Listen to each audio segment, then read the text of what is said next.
Bonjour et bienvenue sur Perron TV. Aujourd'hui, nous avons la chance de recevoir le président de Bourbonnais Cyclisme Sport Organisation. Bonjour Yannick. Bonjour. Vous êtes un grand passionné de vélo et collectionneur de maillots, bidons et d'autres accessoires. Vous adorez l'histoire du cyclisme. Pourquoi aimez-vous autant le cyclisme et d'où vous vient cette passion? Alors peut-être avant de commencer, une petite rectification. Je suis coprésident de l'association, puisque notre association Bourbonnais Cyclisme Sport Organisation est structurée de cette manière, avec une coprésidence pour gérer tout ce qui est du domaine associatif. Je tenais à le préciser parce que je suis avec quelqu'un qui s'appelle Franck Réau et qui co-préside l'association avec moi. Alors pour répondre à cette première question, pourquoi j'aime autant le cyclisme et d'où vient cette passion?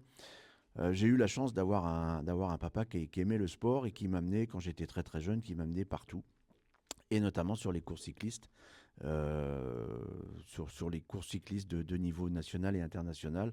J'ai eu la chance très très jeune de participer, enfin de voir comme spectateur les championnats du monde. Et je crois que c'est à partir de ma présence sur ces courses que je me suis pris de passion pour le cyclisme. Et puis depuis, ben, ça m'a pas lâché. Et malgré votre engagement quasiment quotidien, vous ne vous êtes jamais lassé du cyclisme? Non, alors j'ai eu le cyclisme, je l'ai vécu sur différentes périodes de ma vie, hein, comme vous, quand j'étais très jeune, je disais tout à l'heure, où j'allais sur les courses accompagné. Après, j'ai moi-même fait du vélo, j'ai été coureur pendant quelques années. J'ai eu une période un petit peu où je me suis éloigné du milieu du cyclisme du fait de mes activités professionnelles qui me prenaient beaucoup de temps. Et puis, du fait de ma cessation d'activité, je m'étais promis, je m'étais dit, si un jour j'arrive en bonne santé à la retraite, je m'investirai pour le cyclisme dans une association pour essayer d'apporter ma contribution. Et à partir de là, non, je me lasse pas et chaque action autour du cyclisme est une source de satisfaction pour moi. Quelle est la plus belle pièce de votre collection et comment parvenez-vous à la compléter? Ah, ça c'est une question intéressante. Euh, la collection elle s'est constituée au fil des ans. Euh, je crois que les premiers éléments que j'ai gardés, les premiers éléments de collection que j'ai gardés, je les ai gardés quand j'étais très très jeune. J'évoquais tout à l'heure ma présence sur les championnats du monde avec mon père. Et il y en a un tout particulièrement qui m'a marqué, c'était en 1971.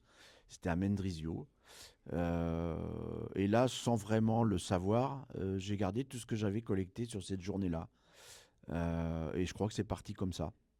Voilà. Alors, pour évoquer la plus belle pièce, il y en a plusieurs hein, auxquelles je tiens beaucoup.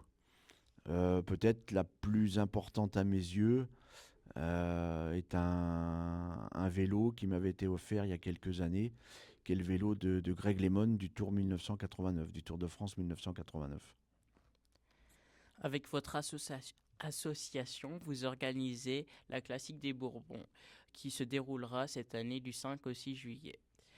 Quel est le niveau des coureurs qui sont présents chaque année au départ?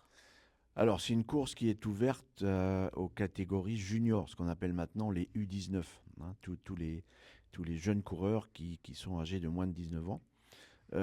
Et qui sont pour la plupart licenciés dans des clubs formateurs.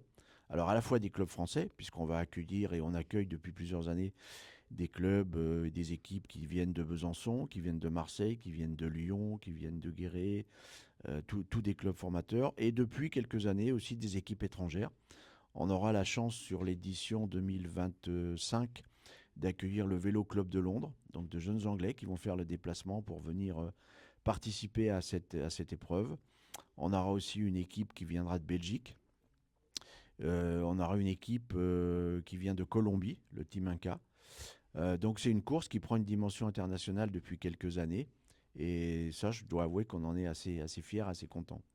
Et avez-vous des coureurs qui font maintenant le Tour de France ou d'autres grandes courses? Alors le palmarès de la Classique du Bourbon. Alors la Classique du Bourbon, la première édition a eu lieu en 2019. Elle a été interrompue en 2020 pour les raisons sanitaires, liées à la crise Covid. Et elle a repris en 2021 jusqu'à maintenant. Et depuis la création de la Classique des Bourbons, on trouve au palmarès de l'épreuve des garçons comme Lenny Martinez, que tout le monde connaît maintenant dans le milieu du cyclisme professionnel, des garçons comme Matteo Verchet, qui participe aussi au Tour de France, des garçons comme Titouan Fontaine, comme Corentin Devrout, tous des garçons qui sont passés par la Classique des Bourbons et qui sont aujourd'hui dans les rangs professionnels des équipes que vous pouvez connaître, comme Total Direct Energy, comme Bahreïn, comme voilà. Et quelles sont les étapes et le parcours de cette année et quels sont les critères à prendre en compte quand on organise le tracé d'une compétition? Alors la Classique des Bourbons a une particularité, c'est que c'est une des rares courses dans la région, peut-être même au niveau national. Je ne me suis pas trop penché sur le sujet pour regarder tout ça, mais c'est une course qui relie deux régions, puisque on part tantôt une année, on part de la région Bourgogne-Franche-Comté sur le département de Saône-et-Loire, de la ville de Bourbon-Lancy, pour arriver dans la région Auvergne-Rhône-Alpes sur le département d'Allier et dans la ville de Bourbon-l'Archambault. Et une année sur deux, le départ et l'arrivée sont alternés. Un coup on part de la Saône-et-Loire, un coup on part de l'Allier. Donc ça c'est une des particularités de la course, mais cette particularité entraîne aussi une complexité administrative pour l'organiser, puisqu'il faut à chaque fois demander les autorisations pour que la course puisse emprunter les routes, qu'elles soient départementales, qu'elles soient communales, puisque la particularité du cyclisme, c'est d'emprunter le domaine public pour pouvoir exercer la discipline. On imagine que l'organisation d'une telle course nécessite une lourde logistique. Quelles sont les démarches à accomplir pour pouvoir organiser une course et à partir de quand vous commencez à travailler sur l'organisation? Alors la Classique des Bourbons a la particularité de s'effectuer sur deux régions, deux départements, puisqu'on part une année de la région Bourgogne-Franche-Comté pour arriver dans la région Auvergne-Rhône-Alpes, en partant des villes thermales respectives Bourbon-Lancy et en arrivant à Bourbon-l'Archambault. Et l'année suivante, on fait le circuit dans le sens inverse.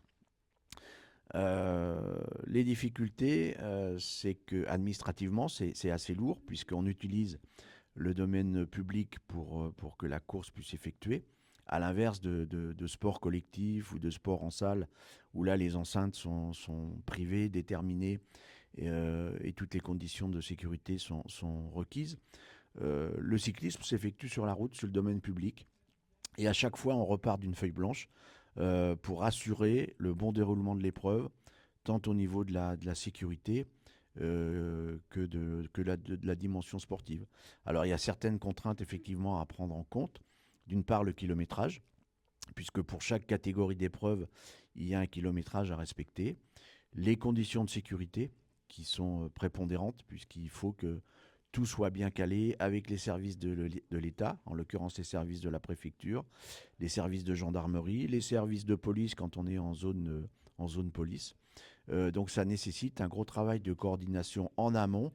Et c'est environ, pour une épreuve comme la Classique des Bourbons qui se déroule sur 2 jours, sur 3 étapes, c'est environ un an de travail entre les prises de rendez-vous, les délais administratifs à respecter, le contact avec les différents partenaires, les différents prestataires qui vont assurer la sécurité de l'épreuve et la logistique. C'est en gros, oui, 12 mois de travail. Vous organisez aussi un critérium professionnel qui aura lieu le 7 août avec des coureurs du Tour de France. Pouvez-vous nous dire quels coureurs seront présents sur ce critérium et comment parvient-on à convaincre de tels coureurs de venir à Avermes? Alors oui, effectivement, le 7 août, ce sera la 3e édition du Critérium d'Avermes Port de l'Allier, qui se déroule en centre-ville d'Avermes, qui est une ville située au nord de Moulins, de l'agglomération de Moulins. Alors je ne vous donnerai pas aujourd'hui le nom des coureurs qui participeront, pour la bonne et simple raison, c'est que le plateau n'est pas encore déterminé. Alors comment ça se passe pour faire un plateau de coureurs sur un critérium cycliste professionnel? Il faut, comme pour la Classique des Bourbons, engager des démarches administratives pratiquement un an à l'avance. Par exemple, ce matin, j'ai envoyé un courrier à l'Union cycliste internationale pour faire une proposition de date pour l'édition 2026. Donc je dis bien une proposition parce qu'en dernier recours, c'est l'UCI qui va décider de la date qui sera inscrite au calendrier UCI. Ensuite, le plateau de coureurs, on le fait essentiellement sur la période de juillet et particulièrement sur les journées de repos du Tour de France. Pourquoi? Parce que les coureurs qui font partie des équipes UCI ont un programme de course, un calendrier de course qui peut varier en fonction de leurs résultats sur les courses, notamment sur le Tour de France. Et donc les coureurs eux-mêmes vont apprendre leur calendrier de la deuxième partie de la saison pendant le Tour de France ou juste après le Tour de France. Et à partir de là, donc ils connaissent leur disponibilité et nous répondent pour dire ok, on peut venir ou on ne peut pas venir. Cela est-il plus de pression d'organiser une course avec des coureurs professionnels? C'est pas le même travail, mais il y a autant de pression, aussi bien sur une course amateur de haut niveau comme la Classique des Bourbons, que sur une course professionnelle que le Critérium d'Averme. Il y a la même pression parce qu'il y a des engagements financiers qui sont importants. Donc, autant que faire se peut, on essaye de faire les choses bien. Parce qu'il faut répondre aussi aux exigences de nos partenaires qui nous suivent. Il y a des enjeux de sécurité, vous l'avez compris tout à l'heure quand je vous expliquais qu'il fallait bien cadrer les organisations.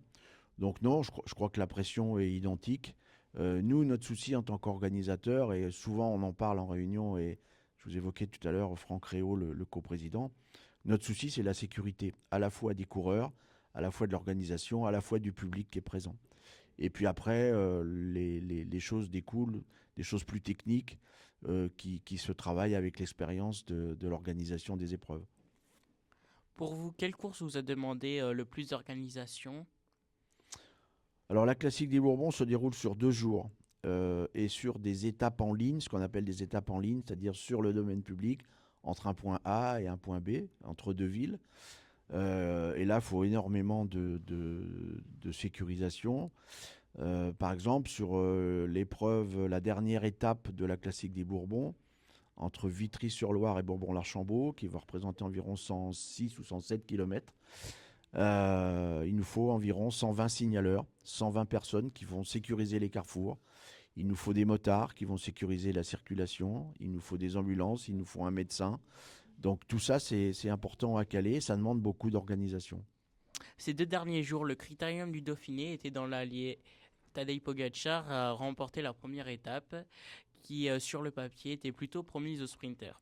Cette domination est-il une aubaine pour le cyclisme ou une catastrophe? Ah non, c'est pas une catastrophe, c'est plutôt une aubaine et une belle aubaine.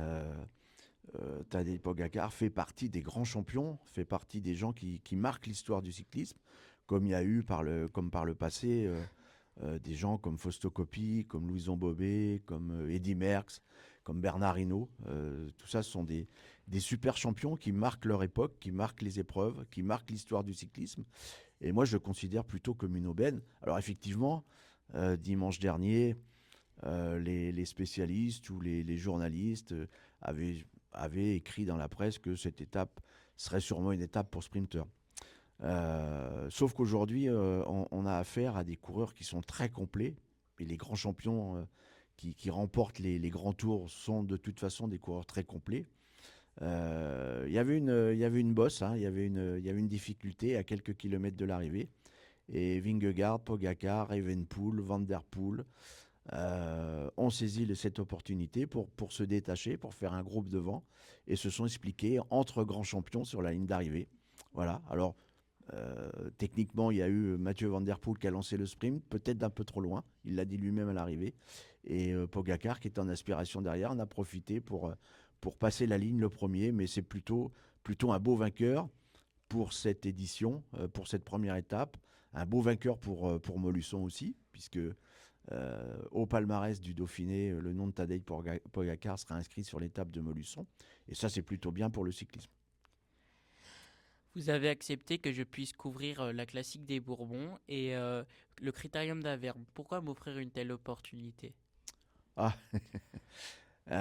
écoutez, moi je trouve que l'initiative de cette classe, là, de votre section, c'est une très bonne initiative.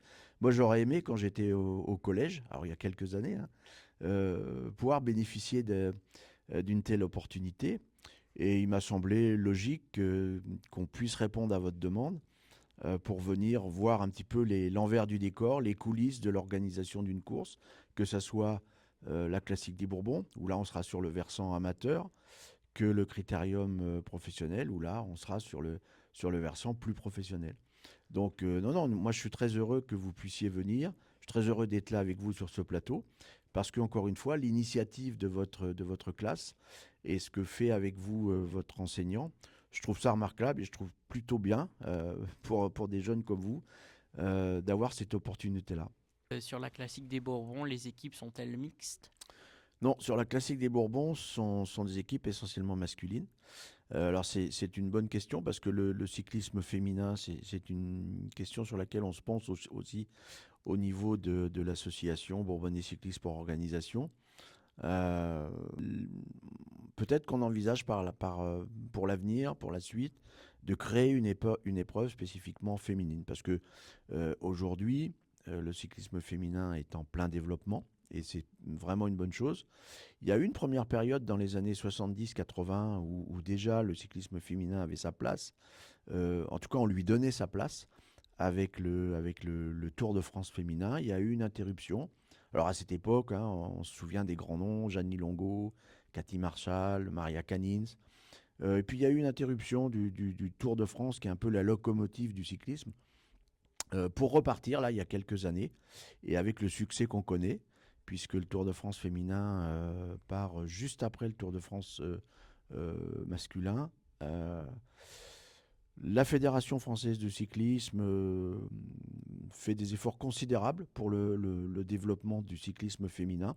Et c'est à nous, clubs, organisateurs, de prendre le relais, de pouvoir proposer des terrains d'expression, des nouvelles courses pour les féminines qui atteignent un niveau assez incroyable aujourd'hui. Oui.